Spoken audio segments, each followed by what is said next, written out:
책 봅니다. 353페이지. 353페이지에 부동산 금융의 개념 나왔습니까? 네, 그건 읽어보시면 될 것 같고요. 그 다음에 2번. 부동산 금융의 원칙 나오죠? 출제된 적 한 번도 없습니다. 자, 넘어갑니다. 354페이지 가면 부동산 금융의 종류 나왔습니까? 매우 중요합니다. 거기서 뭐가 중요하냐면 동그라미 1번에 지분금융 찾으셨습니까? 지분금융. 그 다음에 하단부에 동그라미 2번에 부채금융 나왔죠? 거기 지분금융에 기업, 부동산 신디케이트, 조인트벤처, 부동산 투자신탁. 부동산 투자신탁이 그게 뭐냐면 부동산 투자회사입니다. 그걸 부동산 투자회사라고 그래요. 그 다음에 니을에 봤더니 뭐라고 나왔냐면 자본시장 및 금융투자업법에 의한 부동산 집합투자기구, 부동산 펀드 나왔습니까? 자, 그걸 기억하는 거야. 그러니까 무슨 말이냐면 여러분들 지분금융과 부채금융을 구별할 수 있어야 돼. 그러니까 문제는 어떤 형태로 나오냐면 355페이지 가봐요. 그 옆 페이지 대표예제 22회 때 기출됐던 건데요. 24회 때도 이런 문제 나와요. 다음 자금 조달 방법 중 부채금융을 모두 고른 것은 이렇게 나왔습니다. 어떻게 출제된 거 아시겠죠? 그러니까 거기 있는 지분금융의 부동산 신디케이트, 조인트벤처 이거 자체를 잘 물어보지 않아요. 그러니까 신디케이트가 뭐고 조인트벤처가 뭐고 이것을 자체를 잘 물어보지 않고 이런 것들은 지분금융에 해당된다. 그 다음에 부채금융에 해당되는 것도 있죠. 그걸 여러분들이 다 기억하셔야 돼. 그러면 무작정 기억할 수는 없잖아요. 무작정 기억할 수는 없고 지분금융이 뭐냐 부채금융이 뭐냐 그걸 알아야 되지. 그러면 지분은 내 돈이라는 소리야. 지분, 부채는 남의 돈이죠. 내가 돈이 필요해. 내가 돈이 필요한데 남에게 빌려오면 그것을 부채금융이라고 그래. 남에게 빌려오면 부채금융이야. 내 돈 썼다. 그러면 그것을 지분금융이라고 그래. 자, 이런 경우입니다. 내가 지금 한 10억 상당의 토지를 하나 가지고 있어요. 부동산 가지고 있습니다. 그런데 갑자기 1억이 필요해요. 1억이 필요한데 그 부동산 10억, 토지 10억 중에서 10분의 1을 팔아버려요. 10분의 1을 팔아서 1억을 내가 자금을 조달했습니다. 그럼 내 거 판 거죠. 이런 것을 지분금융이라고 그래. 그런데 1억이 필요한데 그 부동산을 팔지 않고 토지를 은행에다 담보로 잡혀. 그래서 은행에서 대출받았어. 1억을. 그러면 두 번째 경우는 내 걸 판 겁니까? 은행에서 빌려온 거야. 빌려온 거죠. 그게 부채금융이야. 그러니까 남의 돈 쓰면 부채금융, 내 돈 쓰면 무슨 금융? 지분금융이야. 그러면 지분금융은 주식을 발행했단 말 나오면 다 지분금융이야. 주식 발행했다 쓰지 않을 겁니다. 자, 주식 발행했다 나오면 다 그게 뭐요? 지분금융입니다. 기업이 주식을 발행하거나 지분권 판매로 자기 자본을 조달하는 것을 말한다. 내 돈 쓰는 거야. 자기 자본이 내 돈이잖아요. 그게 지분금융입니다. 거기서 이제 주식 발행했다, 증자했다, 공모에 한 증자 이런 말 나왔거든요. 그러니까 거기다가 쓰는데요. 매우 중요합니다. 이건 지분금융하고 부채금융. 그냥 간단하게 나와요. 다음 중 지분금융이 아닌 것은, 다음 중 부채금융이 아닌 것은, 다음 중 지분금융으로만 묶인 것은 이런 식으로. 다음 중 지분금융은 몇 개인가, 부채금융은 몇 개인가 이런 식으로. 자, 지분금융은 자기자본 조달했습니다. 자기자본 조달. 내 돈을 쓴다는 소리입니다. 자기자본을 조달하는 거예요. 거기에 가장 대표적인 게 주식 발행했단 말 나와. 주식. 그러니까 주식 발행했단 말 나오면 무조건 그애는 뭡니까?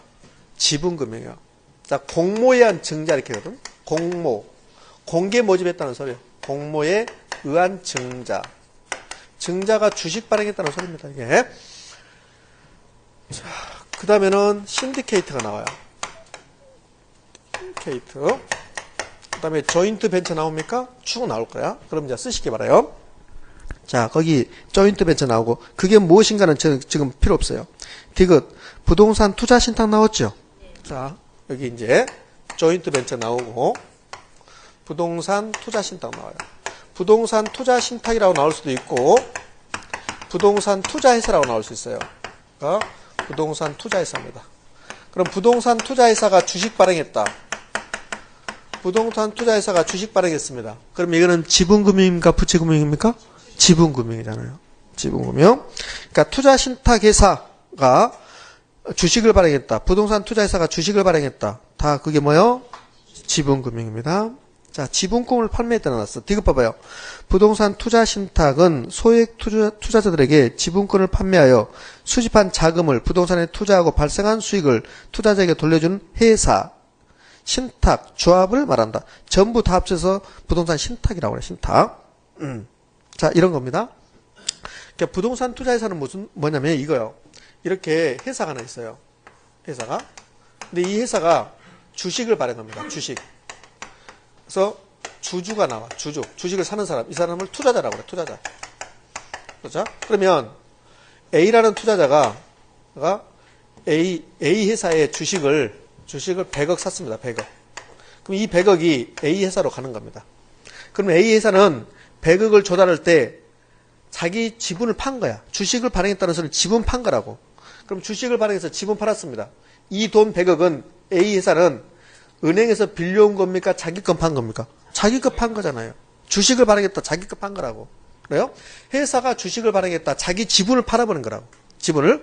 그래요? 그러면 100억이 들어왔습니다. 이 100억은 자금을 조달했는데 주식을 발행했잖아요. 주식 발행했습니다. 주식을 발행해서 자금을 조달했다. 그러면 무슨 금융? 지분금융이야. 부동산 투자에서는 회사가 만들어지고 이렇게 주식을 팔아요.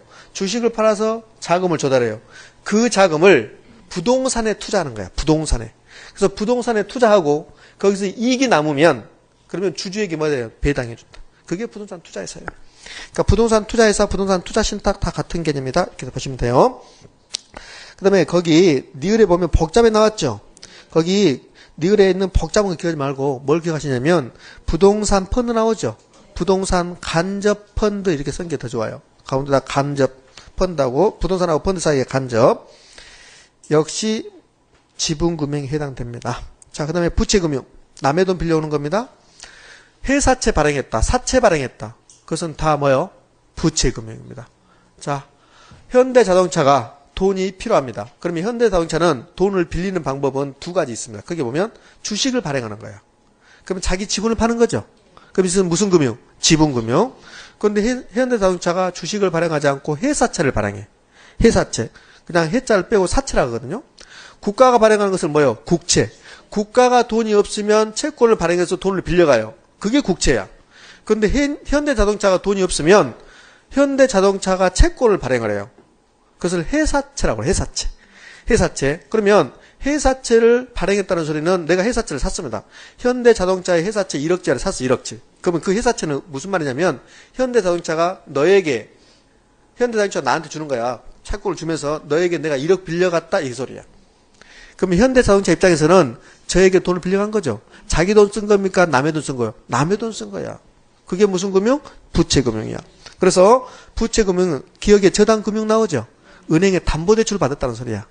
저당금융이 담보대출이야. 담보대출. 거기 마지막 줄에 나왔네. 저당금융에 차입자가 소유권을 보유한 채 대상 부동산에 저당을 설정하고 금융기관으로부터 직접 자금을 대출받는 방법이다. 그냥 이렇게 복잡하겠지만 일반적으로 우리가 대출받는 거야. 부동산 담보 잡히고 대출받는 거죠. 그럼 부동산 소유자가 소유권을 계속 유지하잖아요. 저당권만 은행이 가져가잖아요. 그 말 하고 있는 거죠, 지금. 자, 그 다음에 니은 신탁금융. 다른 말로 신탁증서금융이라고 해요. 신탁증서금융. 자, 이런 겁니다. 자, 간단하게 설명할게요. 이런 내용은 잘 안 나오는데 제가 그냥 신탁증서금융, 신탁금융은 부채금융입니다. 이렇게 하고 가면 그러면 여러분들 예우라는 거잖아요. 그러니까 신탁금융이 이런 거예요. A가 있습니다. A라는 사람이 있는데 A가 이런 토지가 있어요. 이 토지를 신탁회사에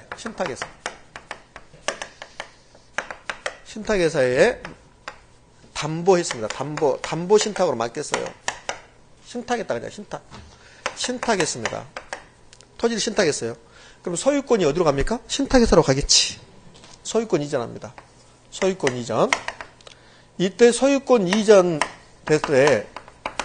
이전됐는데 이 소유권 이전됐습니다. 그때 등기 원인이 뭐라고 나올까?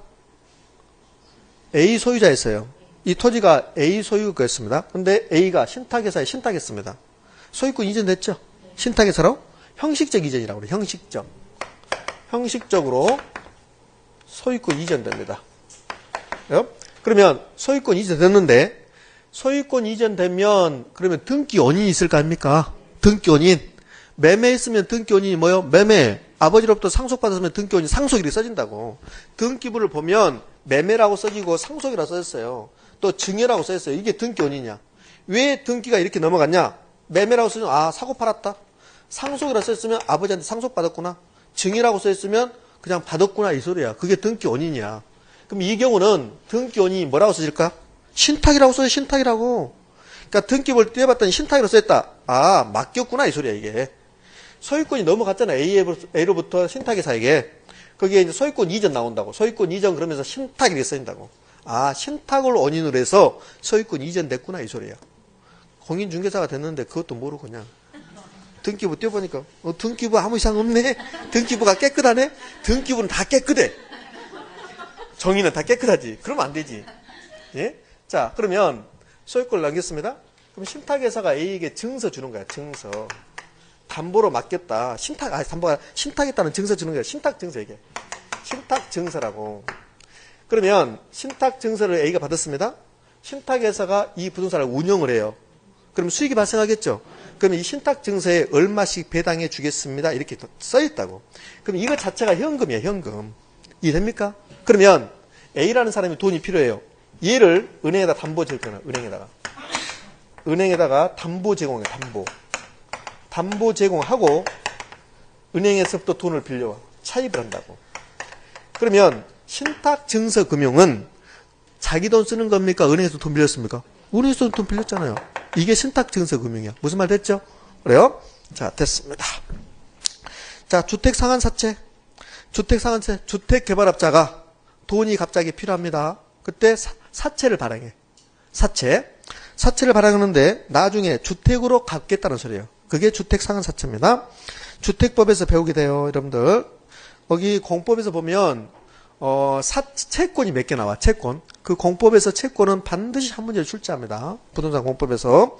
그러니까 주택상환사채는 돈 빌려가고 주택으로 갚아주겠다. 그게 주택상환사채입니다. 토지상환사채도 있어요, 여러분들. 토지상환사채는 토지개발업자가 돈을 빌려가요. 그리고 나중에 토지로 갚아주겠다. 그게 토지상환사채야. 그러니까 주택상환사채든 토지상환사채든 남의 돈 빌려간 거죠. 사채로 나왔다. 사채. 그럼 그게 뭐요? 부채금융이라는 거. 선생 사채가 필라바지 입은 사채입니까? 그 사채 아니야. 필라바지 사채가 아니라 필라바지 입은 사채가 아니라고. 그 다음에 자산담보부 증권 ABS 나오죠. ABS. 그 다음에 미음에 프로젝트 파이낸시 나옵니까? PF. 그 다음에 하나 더 추가합시다. 추가하는데 뭘 하나 추가하냐면 비읍 쓰시고 MBB라고 쓰십시오. MBB. 이렇게 하나 써놓으세요.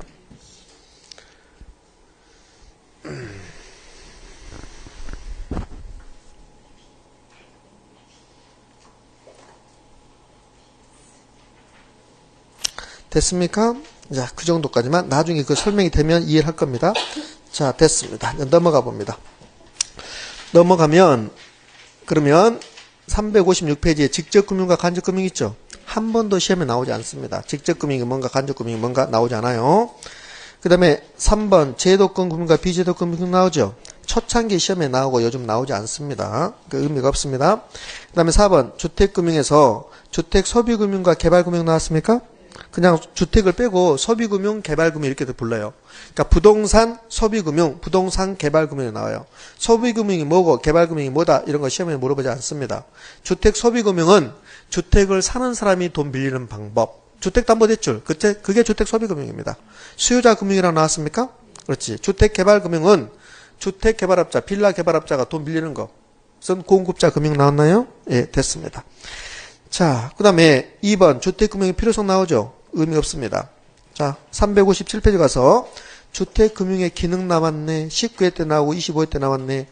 얘를 단독문제를 거의 출제하지 않아요. 지문 하나 들어가는 거예요. 지문 하나. 좋아요. 그러면 주택을 사는 사람, 주택을 개발한 사람에게 돈 빌려줬다. 주택 사는 사람에게 돈 빌려줬다. 주택 소비금융. 주택 개발한 사람에게 돈 빌려줬다. 주택 개발금융입니다. 공급자 금융.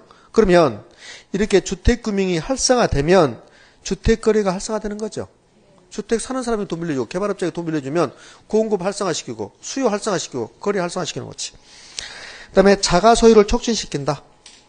나는 돈이 없었잖아요. 그런데 은행이 돈 빌려줬잖아요. 주택소비금융이 돈 빌려줬잖아요. 그럼 내 주택을 가질 수 있는 거죠. 자가 소유를 촉진시킨다. 네. 그 다음에 저축유도와 주택자금 조성하지. 내가 주택담보대출 받았습니다. 갚아나가지. 그게 저축하는 거라. 그게. 그 다음에 4번 경기조절. 국가는 그러면 부동산 경기, 주택 경기를 조절하기 위해서 이자율을 높였다 낮췄다 해버려요. 이자율을 높였다? 그렇게 그걸 통해서 부동산 경기, 주택 경기를 조절할 수 있다. 주거 생활의 안정을 기할 수 있다. 대출을 많이 해주면 낮은 금리로서 국가에서 대출을 많이 해줘라. 그러면 주거 생활의 안정을 가져갈 수 있죠. 그다음에 6번 부동산 공급 확대에 기여할 수 있다. 주택을 많이 공급하겠지. 개발금융이 활성화되면 됐습니까? 제가 봤을 때 내올 게 하나도 없네. 그러니까 주택금융은 이런 거죠. 주택금융은 부동산을 많이 만들고 많이 사고팔게 함으로써 경기를 조절하고 그다음에 저축을 유도하고 그다음에는 자기 주택 소유를 촉진시키고 주거생활의 안정을 기할 수 있다. 그게 주택금융의 기능입니다. 되셨습니까? 자, 4번 주택금융의 특수성. 특수성에는 세 번째 줄 장기 저리금융 나오죠. 거기다 언더라인. 그게 주택금융의 특수성입니다. 여기 주택금융의 특수성은 그 앞에 지수도 나와요. 어디서 나오냐면 353페이지. 353페이지 부동산 금융의 개념 나왔습니까? 거기 보면 세 번째 줄에 특수금융을 말하는데 이렇게 나왔죠. 그 말하고 똑같은 말이에요. 그게 무슨 말이냐 설명합니다. 잘 출제되지 않습니다. 자, 이거 봐요. 지금 시장 논리, 이자율의 시장 논리 갑시다. 이자율이 결정될 때 은행이 위험을 많이 부담하면 이자율이 높아지는 거야. 좀 이따 할 건데요. 은행이 우리에게 대출해 줄 때 대출 금리는 은행이 위험을 많이 부담하면 이자율이 높아지는 거라고. 그러면 은행이 단기 대출해 주는 경우하고 장기 대출해 주는 경우를 봅시다. 단기 대출하고 장기 대출 봐요. 똑같은 10억을 빌려주고 10년 만에 갚는 경우하고 50년 만에 갚는 경우. 이 두 가지를 봐봐요. 그러면 은행 입장에서는 단기 대출을 원하겠습니까? 장기 대출을 원하겠어요? 단기 대출을 원하는 거야. 은행 입장에서는. 은행은 10억을 대출하고 빨리 회수를 해야 돼. 이해됩니까? 그러니까 단기로 가야 돼. 기간만 보면. 그러니까 장기로 빌려주면 50년 동안 갚아라. 그러면 20년 갚다가 안 갚아버릴 수 있어요. 도망가 버릴 수 있다는 소리예요. 그러니까 단기 대출이 훨씬 더 은행 입장에서는 위험을 줄이는 방법이야. 은행은 빌려주고 빨리 회수해야 돼. 자금을. 그래야만 위험이 줄어드는 거라고. 그러면 단기로 가면 위험이 줄어들어요. 은행 입장에서는. 그러면 단기면 은행은 위험이 줄어들기 때문에 금리가 높을까 낮을까? 낮아야지. 낮아야 된단 말이에요. 근데 장기 대출해주면 은행은 언제든지 돈을 못 받을 수 있어요. 기간은 50년 동안이라 되니까. 그러니까 은행은 고리로 받아, 고리. 그러니까 시장 논리는 단기 저리, 장기 고리 이렇게 해야 돼요. 그럼 줘봐요. 이렇게 봐요. 단기 대출해줬습니다. 그러면 차입자 입장에서는 금리가 낮죠. 그러니까 차입자 입장에서는 금리만 보면 좋은 거야. 그런데 주택담보대출을 받으러 갔는데 금리는 매우 낮대요. 근데 1억을 빌려주면서 금리는 1년에 1%래. 매우 낮은 거야. 근데 뭐라 하냐면 너 2년 만에 갚아라 이렇게 되는 거야. 그럼 단기로 빌려주는 거야. 그러니까 금리는 낮는데 2년 만에 갚으라 하면 어떻게 갚아 이거를? 못 갚으잖아요. 이해됩니까? 그러잖아요. 그러니까 차입자 입장에서 보면 장기로 빌려주고 저리로 빌려줘야 돼. 장기 저리로. 그래야 차입자 입장에 좋은 거야. 그런데 단기 저리가 시장 논리야. 장기 고리가 시장 논리라고. 그럼 이렇게 시장 논리에 맡겨버리면 차입자 입장에서는 장기로 빌려. 그러면 기간은 장기니까 좋아. 근데 이자율이 높아. 안 되잖아요. 그래서 이렇게 묶어주는 거야. 정부에서. 장기 저리로 이렇게 묶어주는 거라고. 그럼 장기 저리로 묶어주면 차입자 입장에서는 이자 비용이 낮으니까 좋고 그 다음에 조금씩 갚아나가니까 좋고 됐습니까? 이렇게 되는 거라고. 이렇게.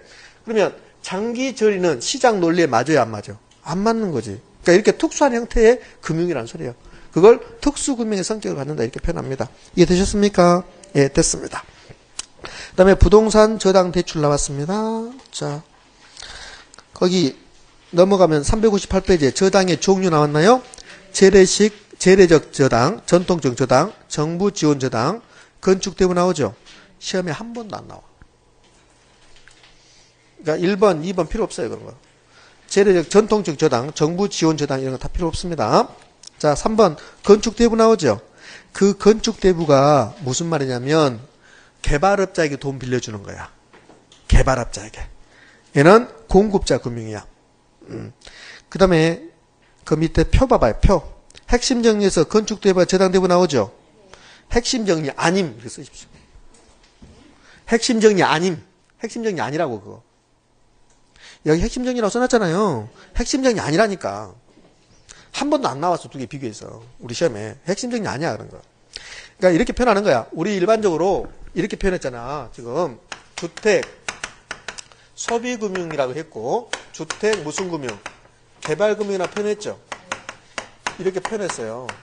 이렇게 표현할 수도 있고 이 소비금융이 저당대부라고. 대부. 그 다음에 개발금융이 뭐요? 개발금융이 건축대부야. 건축대부. 건물을 짓는 사람에게 돈 빌려주겠다는 소리야. 그게 뭐요? 개발금융, 공급자 금융이라는 소리예요. 무슨 말 했죠? 그러면 거기 표가 핵심정이라고 했지만 한 번도 안 나왔다니까. 한 번도. 자, 그러면 이런 거예요. 두 개를 비교해놨는데 이거잖아요. 앞으로 안 해 이거. 건축대부. 건물을 짓는 사람에게 돈 빌려줘요.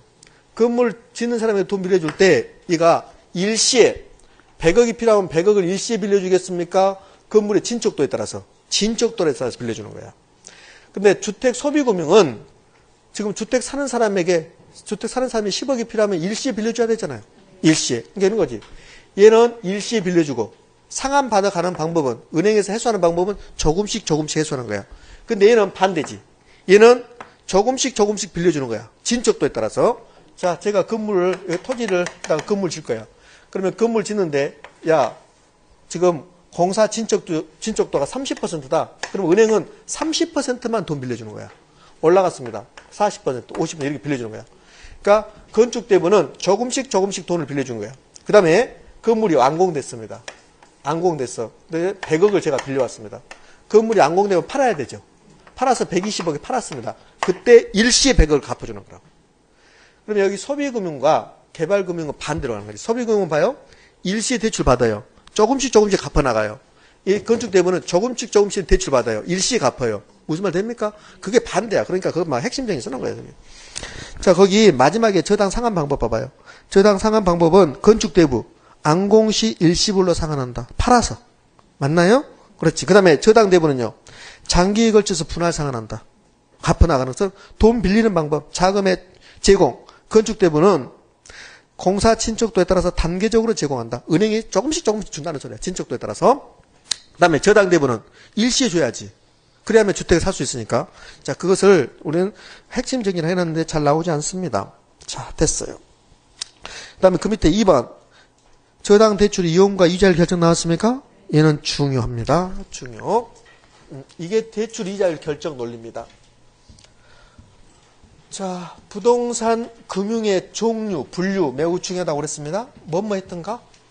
칠판에 쓰지 않으니까 이해를 못하겠다. 네. 자, 부동산 금융의 분류.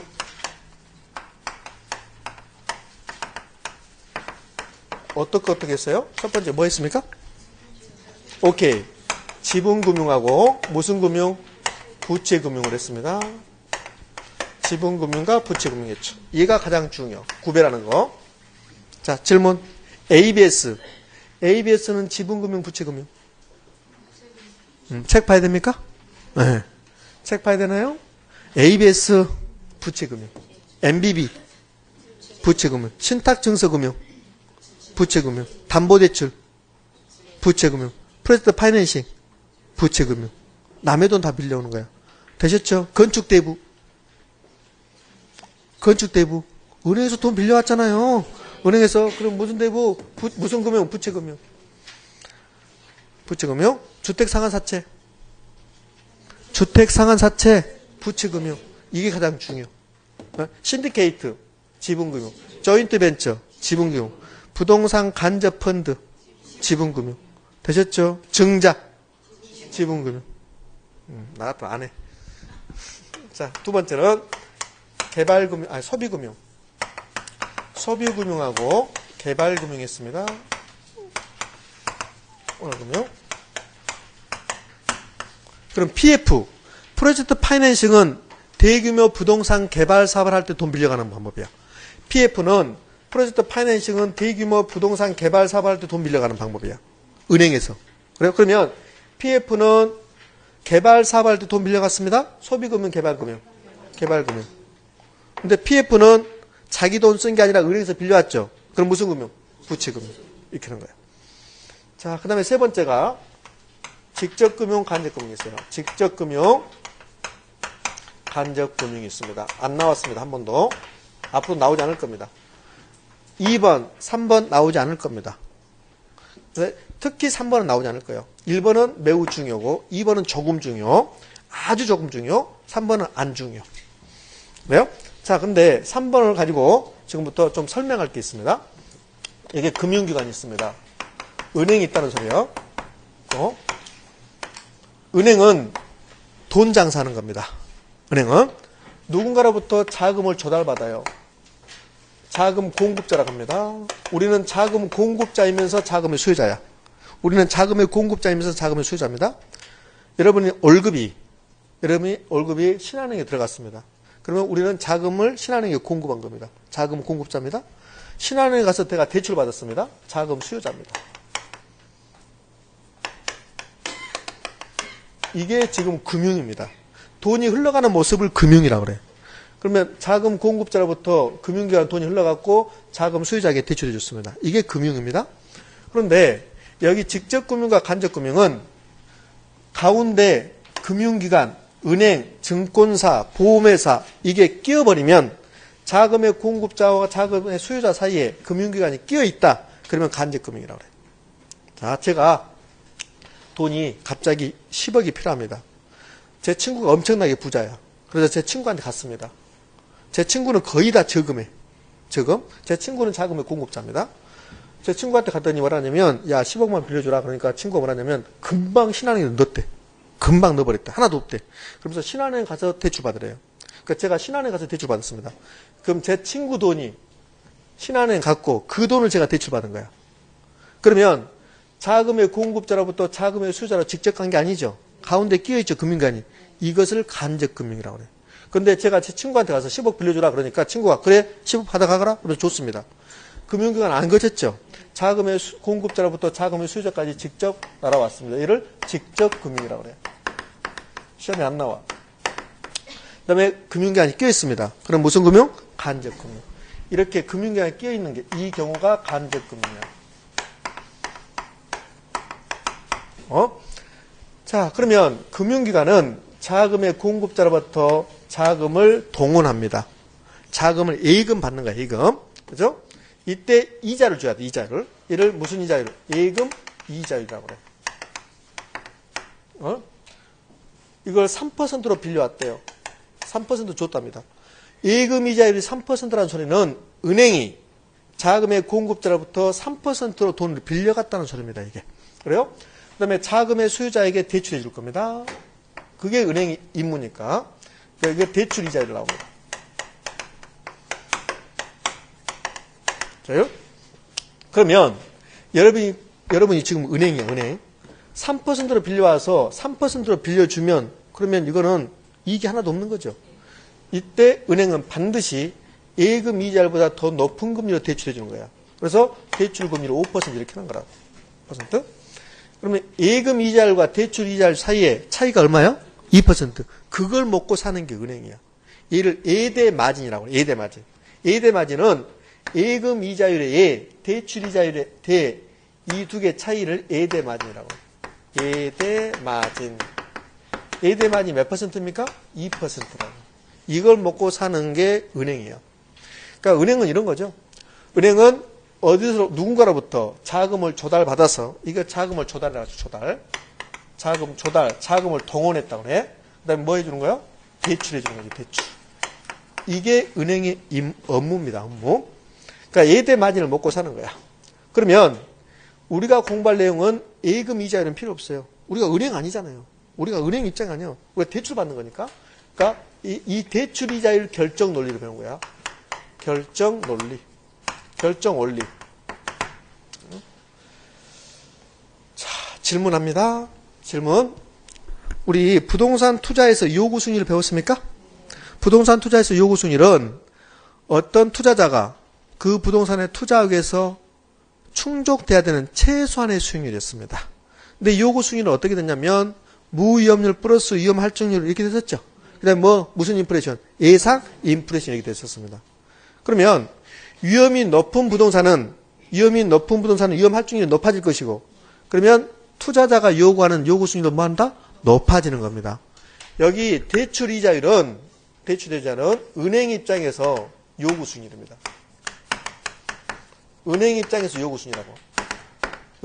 신한은행이 저에게 대출해 주면서 너는 신용도가 나쁜 사람이니까 최소한 나는 너에게 5% 이자를 받아야 되겠다.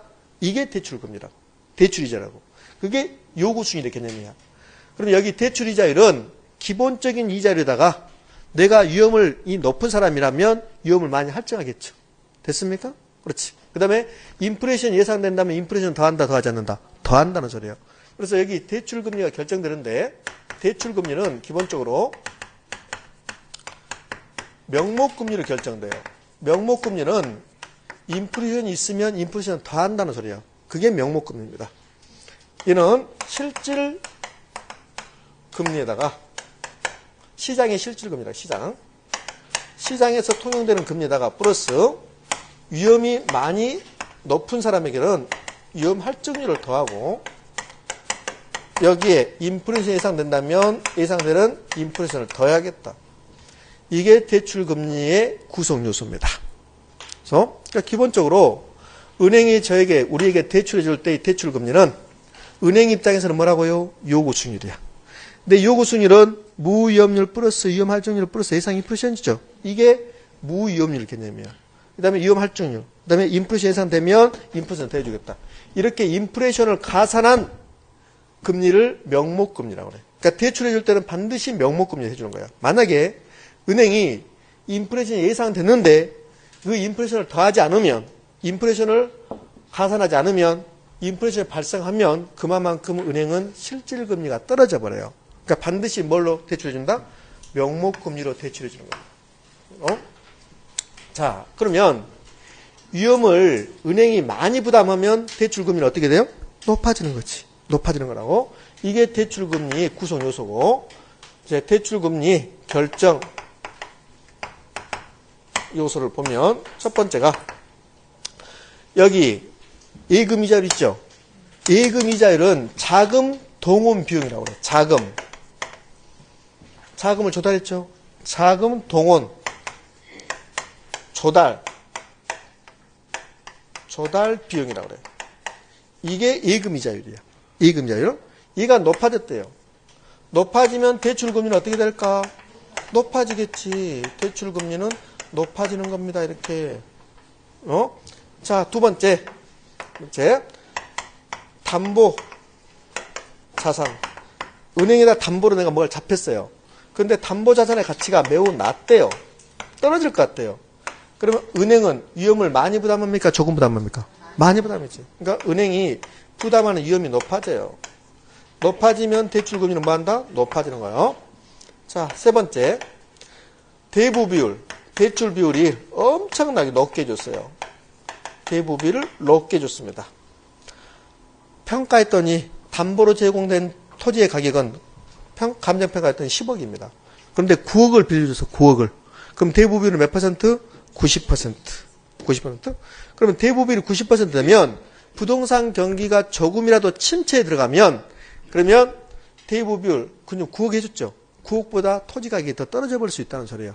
그러니까 대부 비율이 높으면 은행 입장에서는 차입자가 채무 불이행을 한다면 그러면 담보로 잡은 자산을 경매 처분했을 때 원금을 회수하지 못할 위험이 있다는 소리예요. 그래서 대부 비율이 높으면 위험이 높아져요.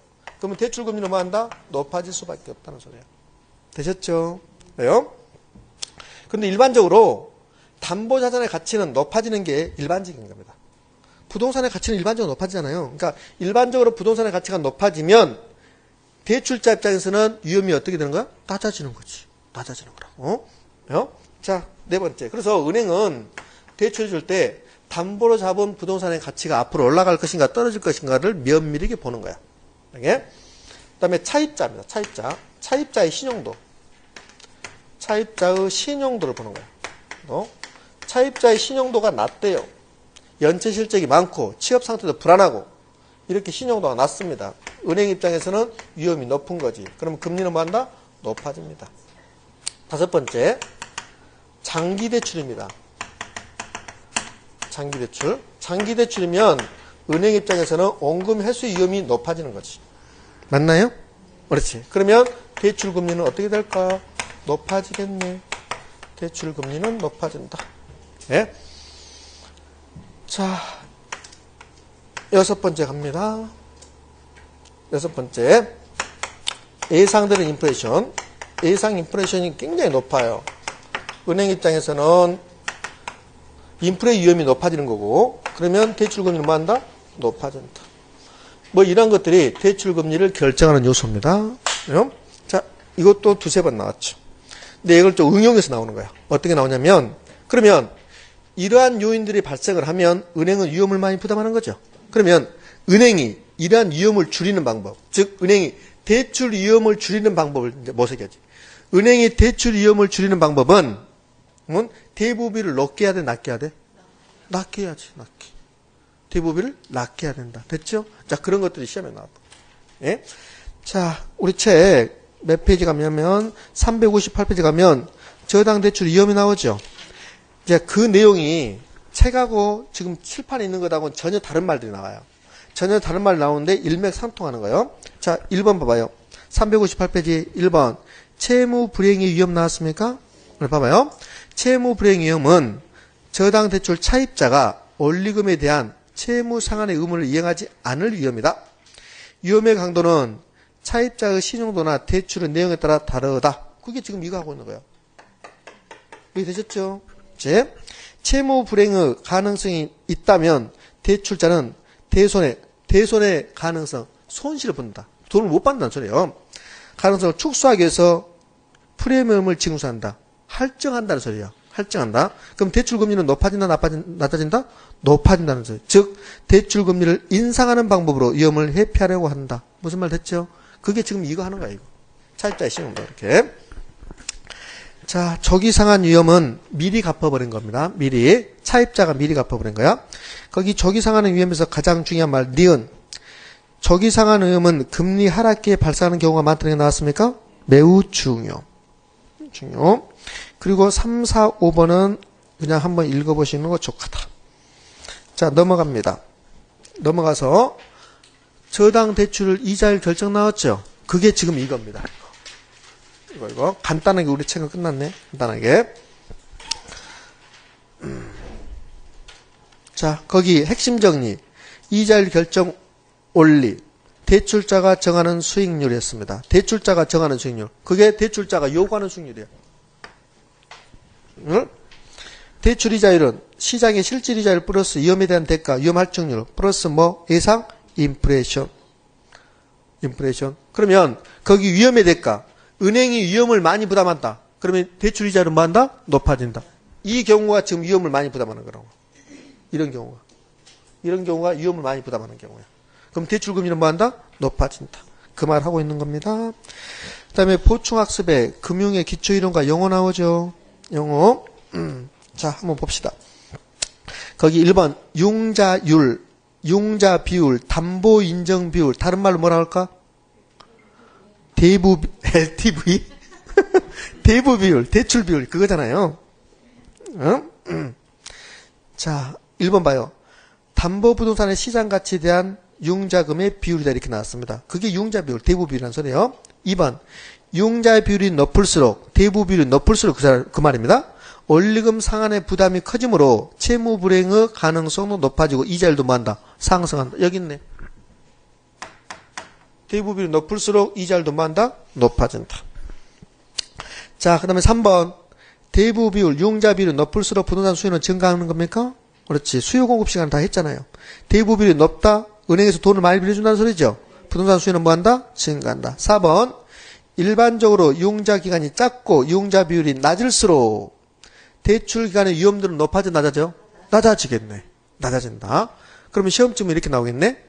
대출 기간은 융자 기간이 작고 융자 비율은 낮게 대출함으로써 부동산 대출 위험을 줄일 수 있다. O다 X다. O. 그렇게 출제했습니다. 그다음에 융자 원금, 융자 잔고 이런 말 나왔습니까? 융자 원금은 처음에 대출 받은 거고 융자 잔고는 대출 받았는데 일부는 갚고 아직 갚지 못한 금액이고 그 말입니다. 이자율 나왔네요. 이자율 동그라미 1번 필요 없고 2번 명목이자율과 실질이자율 나왔습니까? 명목이자율은 실질이자율에다 뭘 더했다? 기대 인플레이션을 더한 것이다. 그 다음에 3번 융자 수수료와 유효 차입 이자율 나왔죠? 그것은 보지 말 것.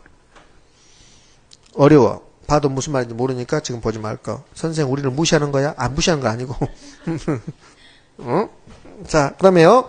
융자 기간 1번 차입자로 하여금 융자 원금을 상환할 수 있도록 부여된 기간이다. 의미 없죠? 3번 갑니다. 상업용 부동산이나 추가 융자의 경우는 위험도가 높아져 융자 기간이 짧아지게 된다. 봐봐, 여러분들. 은행이 위험이 높다. 은행이 위험을 높게 부담해야 되겠다. 그러면 융자 기간을 짧게 해줘야 돼? 길게 해줘야 돼? 짧게 해줘야 돼. 그 말하는 거지. 빨리빨리 해줘야 되니까. 자, 5번도 한번 읽어보시기 바라고요. 됐습니다. 그 다음에는 361페이지 가면 이자율 변동에 따른 저당 대출의 분류 이렇게 나왔습니까? 그래요? 거기 고정이자율 저당과 고정금리 저당 대출과 2번 변동금리 저당 대출 나오는데 고정금리하고 변동금리는 대출 이자율 결정 논리는 똑같습니다. 다 이렇게 되는 거야. 이렇게 되는 거야. 다만 고정금리는 이자율이 결정되면 끝까지 가는 거고 그 다음에 변동금리는요. 조정 주기에 따라서 변동하는 거. 그 차이만 있습니다. 그럼 변동금리 저당부터 갑니다. 변동금리 저당. 자, 변동금리 저당이든 고정금리 저당이든 논리는 똑같아요. 기본적으로 은행은 대출해 줄 때 자신들이 돈을 빌려온 비용, 자금 조달 비용 있죠. 여기다가 일정한 이윤을 붙입니다. 마진을 붙인다고. 그래서 대출해 주는 거야. 그러면 변동이자율은 어떻게 구성되냐면 변동금리, 기준금리라는 게 있어요. 기준금리. 얘를 지표금리라고 해요. 얘를 여러분들은 어떻게 생각하시냐면 이렇게 생각하시면 돼요.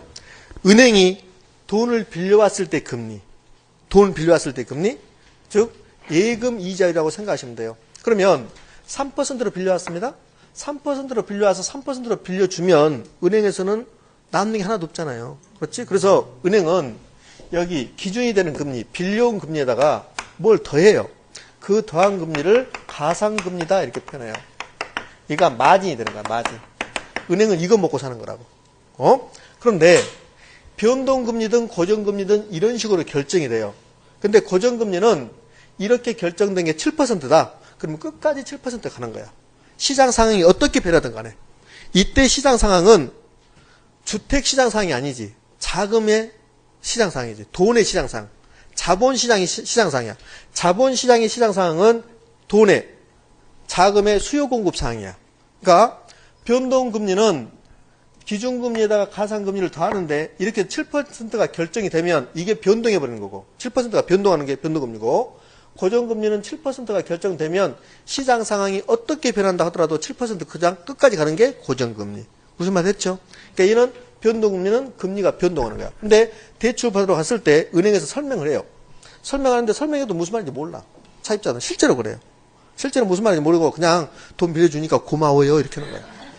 실제로 그래요. 그치? 근데 그 논리를 알면 그러면 은행이 정말 우리한테 행포를 부린다는 게 많이 나오기는. 자, 그러면 이제 이 기준금리가 뭐고 변동금리가 뭐냐? 이 변동금리는 기준금리하고 가상금리로 이게 결정되는데 둘 중 하나가 변해요. 둘 중 하나가 변하면 그러면 금리를 변동시키겠다. 그게 변동금리야. 네? 여러분 느낌상 기준금리하고 가상금리 중에서 뭐가 변할 것 같아요? 됐구나. 이 앞전 순환에서는 가상금리가 변한다 했어. 맞잖아요. 얘가 바뀌는 거야, 얘가. 좀 힘들 수 있어요? 이런 거예요. 은행에서 대출을 해줄 때, 이게 변동금리가 대출금리거든요? 그럼 은행에서 3%를 빌려왔대요. 그 3%가 기준이 되는 거라고. 그래서 3% 이렇게 기준금리 했어요. 네? 그 다음에 가상금리는 차입자의 신용도가 나빠. 그래서 너는 위험이 좀 많은 사람이야. 그래서 은행에서 금리를 많이 가산하겠다는 소리예요. 위험에 대해서 은행에서 위험을 할증하겠다는 소리예요. 이게 가산금리야.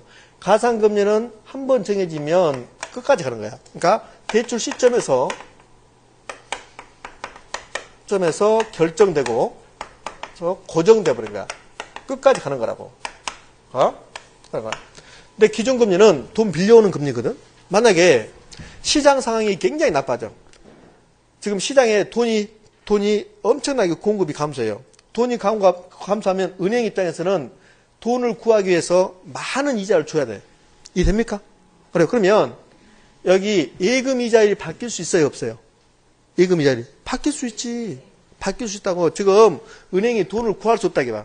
은행이 돈을 구할 수 없으면 은행은 돈이 없으면 대출을 못 해주잖아요. 그럼 은행이 뭐 할 일이 없잖아. 은행은 무조건 자금을 조달받아서 자금을 빌려줘야 된다고, 이게.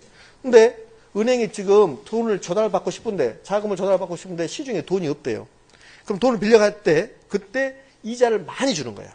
그럼 예금 이자율이 높아질 수 있다는 소리예요. 반대로 시장에 지금 돈이 엄청나게 풀려 있어요. 우리나라 경제 상황이 매우 호황이야. 그래서 돈이 엄청나게 풀려 있어, 우리나라에. 돈이 풀려 있으면 그럼 은행이 우리에게 돈 빌려갈 때 이자를 많이 줍니까? 조금 줍니까? 조금밖에 안 주는 거지. 그러니까 이게 바뀐다고, 이게. 이게 3%로 결정됐는데 이게 2%로 떨어질 수도 있고 4%로 올라갈 수도 있다는 소리예요. 그러면 이 기준금리가 변한다, 변하지 않는다? 변한다는 소리예요. 그러니까 기준금리는 변동하게 돼 있어, 변동. 얘가 변동하게 됩니다. 이 기준금리가 변동할 때 금리를 변동시키는 거야. 그래서 변동금리 대출 이렇게 부르는 거라고. 이해되셨습니까?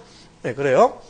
자, 그러면 변동금리는 기준금리하고 가산금리 이렇게 결정되는데요. 기준금리가 되는 게 뭐냐?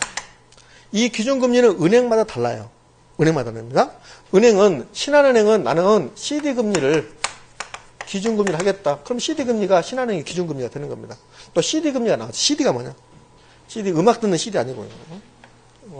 CD를 우리나라 말로 표현하면 양도성 예금증서라고 해요. 예금증서. 얘가 예전에는 비자금으로서 굉장히 큰 역할을 했습니다. 양도성 예금증서 금리죠. 그래서 이자율이지. 양도성 예금증서는, 예금증서는 예금했다는 증서야. 통장이 예금증서, 여러분들. 통장이. 여러분 가지고 있는 통장 있죠? 통장에 가면 통장에 써있잖아. 홍길동 써지면서 그 계좌번호 쭉 나오고 여기가 1금 10억 이렇게 써있습니다. 10억. 자, 홍길동이 아니라 홍진서로 바꿔야지. 10억이라 됐으니까 바꿨습니다. 그럼 이게 신한은행이에요, 신한은. 그럼 신한은행이 저에게 이거 증서를 준 거야. 당신이 우리 은행에 10억을 예금했습니다. 그게 증서야. 예금 증서라고. 그게 통장이야. 근데 이 통장은 다른 사람에게 안 돼요. 못 준다고. 다른 사람은 못 줘요. 이 통장 10억 들었는데 제가 여러분에게 통장을 줬습니다. 그 다음에 도장까지 줬어요. 그러면서 여러분이 1억 찾아오십시오. 그러면 은행 안 줍니다. 일정 금액 이상이면 안 준다고. 본인 확인해야 된다고. 그러니까 이 통장은 양도가 안 되는 거야. 그런데요, CD는 뭐냐면 양도성 예금증서야. 이 CD는 통장도 아니고 이런 종이떼기에서 양도성 예금증서라고 써있어요, 여기가. 그래서 1금 1억이 써있어요.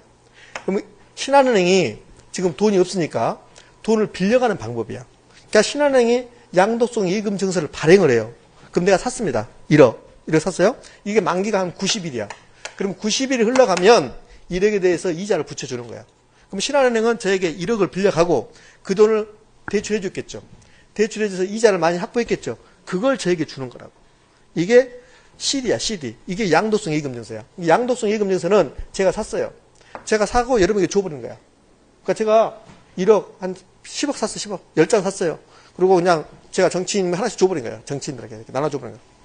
그러면 그 만기가 되면 그 정치인이 갖고 신한은행 가요. 신한은행 가면 신한은행에서 누군가 확인 않고 돈 주는 거야, 그냥.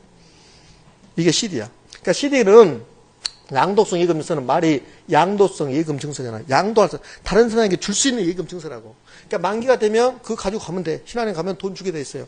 이게 이제 예전에는 이게 이제 금은 돈으로 역할을 했었죠. 근데 원래 기능은 양도성 예금증서는 은행들이 돈을 빌려가는 방법이었어요. 근데 그냥 빌려갈 수 없잖아요. 그냥 할 수 없고 금리를 주겠죠. 그럼 양도성 예금증서 금리가 3%였다. 그럼 신한은행은 양도성 예금 증서를 기준금리로 하면 3%를 기준으로 하고 여기다가 얼마를 더하겠다는 소리야. 그런데 이 가산상 금리는 고정돼 있고 이게 늘 바뀐다고. 시장에 돈이 엄청나게 많이 풀려 있으면 신한은행이 양도성 예금 증서를 발행하면서 이자를 많이 준다, 조금 준다? 조금밖에 안 주는 거지. 조금밖에. 돈이 없으면 양도성 예금 증서를 발행하면서 3% 아니라 4%, 5% 주는 겁니다. 그러니까 이게 바뀌는 거라고. 이게 바뀌면 일정한 조정 주기에 따라서 금리를 변동시켜요. 그것은 무슨 금리? 변동금리를 한다고.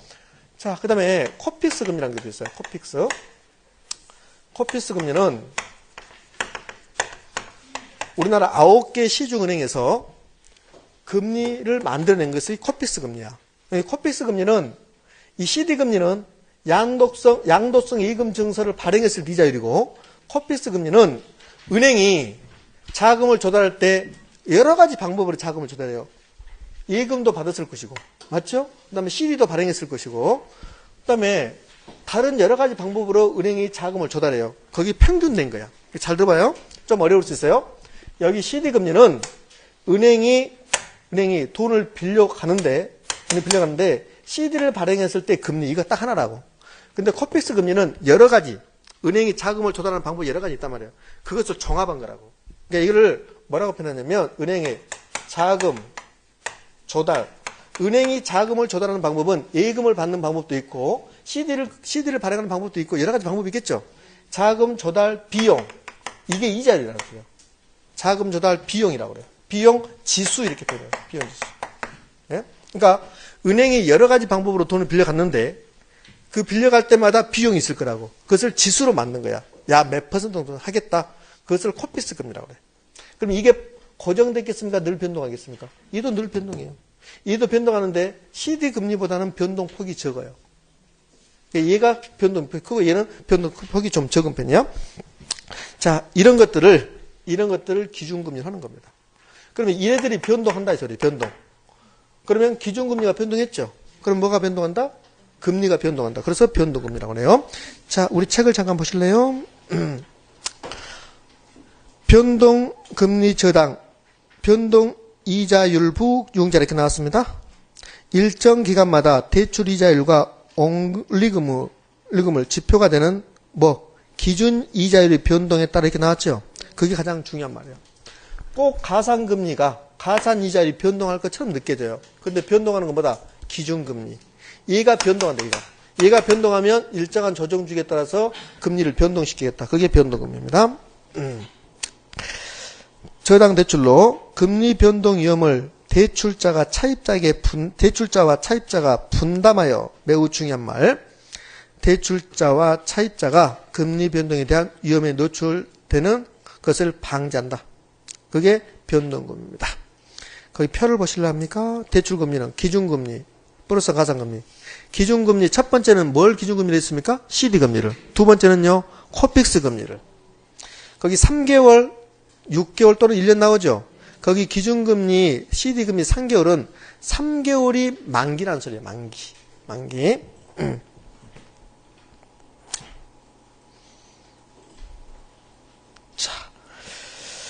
자, 그 다음에 2번 봅시다. 여기 변동금리를 만들어낸 이유는, 자, 고정금리로 갔습니다. 고정금리로 가면 이 논리인데, 얘도 안 변하고 얘도 안 변한 거야. 그러니까 실질적으로 얘는 변한 거야. 얘는 변해요. 고정금리든 변동금리 이런 논리인데, 그런데 얘는 늘 변해요. 변하는데, 고정금리에서는 이게 변한다 하더라도 그냥 고정되는 거야. 그러면 고정금리 이렇게 되지. 고정금리는 얘가 7% 했다. 얘가 4%고, 얘가 3% 했어요. 근데 이게 올라갈 수 있잖아. 이게 5%가 돼요, 5%. 그럼 이게 몇 퍼센트 해야 돼요? 8% 돼야 되는데도 불구하고 7% 그대로 받는 거야. 은행 입장에서는. 그러면 고정금리로 갔을 때, 기준금리가 높아지면 7%가 아니라 8% 받아야 되는데 7% 은행이 계속 받는 거야. 그러면 고정금리에서는 기준금리, 인플레이션 등이 발생하면 그러면 대출자가 손해봐, 차입자가 손해봐? 대출자가 손해보는 거지. 봐요. 이게 기준금리가 바뀌면 변동금리는 올려버려, 금리를. 그럼 차입자에게 금리를 많이 받아내는 거야, 이자를. 그래요? 근데 고정금리는 이 기준금리가 바뀐다 하더라도 7% 그대로 가는 거야. 그럼 고정금리 저당에서는 시장상이 바뀌었습니다. 시장상이 바뀌어서 금리가 높아진다 하더라도 차입자는 손해본다, 안 본다? 안 보지요. 그럼 누구 손해입니까? 대출자야, 대출자. 그럼 얘가 올라가면 이 금리가 올라갔을 때 얘를 차입자에게 떠넘겨야 돼. 차입자에게. 고정금리로 가면 누가 부담하고? 대출자가 부담하고. 그러니까 차입자에 떠넘기는 게 뭐예요? 변동금리라고. 그래서 2번, 거기 박스 밑에 2번. 대출기관과 차입자가 금리 변동에 대한 위험에 노출되는 것을 방지한다고 주장하나, 실질적으로 금리 위험을 누가 부담한다? 차입자가 부담한다는 소리예요. 그렇게 하기 위해서 만들어낸 게 뭐다? 변동금리 저당이라는 소리입니다. 자, 그 다음에 4번, 5번이 중요한 말. 이자율 조정 주기가 길수록 대출자는 더 많은 금리 위험을 부담한다. 어쩌다 한 번씩 이자율을 조정하는 거야? 그러면 은행이 금리 위험을 많이 부담하는 거고, 빨리빨리 조정해버려요. 5번. 이자율 조정 주기가 짧을수록 빨리빨리 차입자에게 떠넘긴다는 소리입니다. 그러면 차입자는 더 많은 금리 위험을 부담한다. 매우 중요한 말입니다. 이해됐습니까? 예, 됐습니다. 자, 그 다음에 넘어가 봐요. 넘어가서 362페이지 가면 핵심 정리에 코픽스와 시딩의 비교 나오죠? 지금은 보지 말고. 자, 그 밑에 심학습. 고정이자율 저당과 변동이자율 저당 나왔습니까? 예, 됐습니다. 얘도 한번 읽어보시는 거 좋고요. 앞에 설명했던 내용들이 나오니까 한번 읽어보시고, 이해 안 되면 그걸로 족하고 363페이지 가봐요. 그러면 저당 대출 나오면서 변동이자율 저당에 가변이자율 저당, 조정이자율 저당, 재협상이자율 저당 이렇게 나왔습니까? 한 번도 출제하지 않았어. 큰 의미가 없다는 소리입니다. 자, 넘어갔습니다. 364페이지 가면 보충학습에 기타 저당의 종류 나오죠? 자, 나는 금융론을 대학교 가서 공부해야 되겠다. 그러신 분만 이거 보는 거야. 자, 됐습니다. 여기까지 하고 10분 쉬었다가 365페이지 그 다음에 원리금 상환 방법 할 겁니다.